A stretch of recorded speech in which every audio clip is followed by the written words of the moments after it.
ಇವನು ಬೆಂಗಳೂರಿನಲ್ಲಿ ಒಂದು ವಿಚಿತ್ರ ಸುದ್ದಿ ಕಾಣದಿದೆ. ಇದನ್ನ ಸುದ್ದಿ ಅನ್ಬೇಕಾ, ಕ್ರಿಯೇಟಿವಿಟಿ ಅನ್ಬೇಕಾ, ಸೋಂಬೇರಿತನ ಅನ್ಬೇಕಾ ಗೊತ್ತಿಲ್ಲ.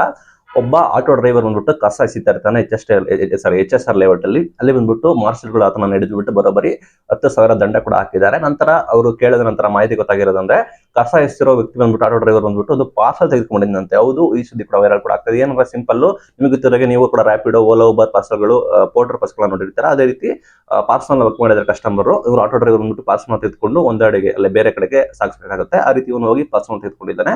ನಂತರ ಈತನಿಗೆ ಗೊತ್ತಾಗಿರೋದು ಏನಂದ್ರೆ ಕಸನ ಆಸಾಮಿ ಯಾರೋ ಒಬ್ಬ ಪಾರ್ಸಲ್ ಹಾಕಿ ಕಳಿಸಿದ್ದಾನೆ, ಕಸನ ಪ್ಯಾಕ್ ಮಾಡಿ ಕಳಿಸಿದ್ದಾನೆ. ಈತ ಹೋಗ್ಬಿಟ್ಟು ಕಸನ ಎಸ್ತಿದ್ದಾನೆ. ನಂತರ ಮಾರ್ಷಲ್ಗಳು ಕಳಿಸಿಕೊಂಡಿದ್ದಾನೆ. 10,000 ಫೈನ್ ಕೂಡ ಹಾಕಿದ್ದಾರೆ. ಇದು ಕೂಡ ಸುದ್ದಿ ವೈರಲ್ ಕೂಡ ಆಗ್ತಿದೆ. ನೋಡಿ ಯಾವ ರೀತಿ ಪಾರ್ಸಲ್ಗಳನ್ನ ಯಾವ ರೀತಿ ಯೂಸ್ ಮಾಡ್ಕೊಳ್ತಾ ಇದ್ದಾರೆ ಅಂತ ಹೇಳಿ ಜನ ಮಾತಾಡ್ತಾ ಇದ್ದಾರೆ. ಇದು ಯಾರು ತಪ್ಪು ಅಂತ ಕೇಳ್ತಾ ಇದ್ದಾರೆ. ಈಗ ನಿಮ್ಗೆ ಗೊತ್ತಿರೋ ಹಾಗೆ ರ್ಯಾಪಿಡೋ, ಓಲಾ, ಉಬರ್ ಅಲ್ಲಿ ಎಲ್ಲ ದೊಡ್ಡ ಪಾರ್ಸಲ್ ವ್ಯವಸ್ಥೆ ಕೂಡ ಇದೆ. ಕಸ್ಟಮರ್ಗಳು ಒಂದು ಕಡೆಯಿಂದ ಇನ್ನೊಂದು ಕಡೆಗೆ ಪಾರ್ಸಲ್ ಗಳನ್ನ ತೆಗೆದುಕೊಂಡು ಹೋಗ್ಬೋದು ಈ ಆಪ್ ಮುಖಾಂತರ. ನಂತರ ಅದನ್ನ ಇವರು ಮಿಸ್ಯೂಸ್ ಮಾಡ್ಕೊಂಡಿದ್ದಾರೆ. ನಂತರ ಆಟೋ ಡ್ರೈವರ್ ಬಂದ್ಬಿಟ್ಟು ಮಾಡದೇ ಇರೋ ತಪ್ಪಿಗೋ ಬರೋಬ್ಬರಿ 10,000 ರೂಪಾಯಿ ಫೈನ್ ಕೂಡ ಹಾಕಿದ್ದಾರೆ. ಇದು ಸಾರ್ವಜನಿಕ ವಲಯದಲ್ಲಿ ಕೂಡ ಚರ್ಚೆ ಕೂಡ ಆಗ್ತಿದೆ. ಇದು ಬಂದ್ಬಿಟ್ಟು ನಿಮ್ಮ HSR ಲೇಔಟ್ ಅಲ್ಲಿ ಕೂಡ ನಡೆದಿರೋದು. ಎಂತ ಬುದ್ಧಿವಂತರು ಇರ್ತಾರೆ ನೋಡಿ.